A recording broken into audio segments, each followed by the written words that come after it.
এটা কি বাপের বাড়ি নয়? কি করে বাপের বাড়ি হলে? তোমার শ্বশুর বাড়ি? না না, এটা বাপের বাড়ি। বলে কেন?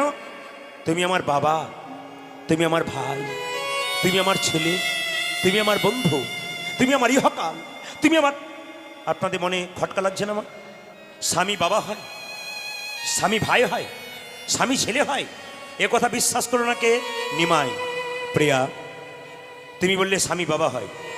আমি অনেক শাস্ত্র পড়েছি, কোনো শাস্ত্রে পাই নাই স্বামী বাবা হয়। স্বামী ছেলে হয় আমি জানতে পারি নাই। তুমি কি করে জানলে? আমি এত পণ্ডিত হলাম, জানতে পারলাম না। বিষ্ণুপ্রিয়া বলল, স্বামী, আমি যেমন পণ্ডিতের স্ত্রী, সেরকম পণ্ডিতের কন্যা বটি। আমার বাবা সনাতন মিশ্র, আমি তার কাছ থেকে শিখে নিয়েছি। আমার বাবা প্রত্যেকদিন কি পুজো করে? বিষ্ণু পুজো করে। প্রত্যেকদিন পদ্ম ফুল দিয়ে লক্ষ্মী পুজো করে। আমি বাবার কাছ থেকে শিখেছি স্বামী বাবা হয়, স্বামী ছেলে হয়, স্বামী ভাই হয়, স্বামী গুরু হয়, স্বামী দেবতা হয়।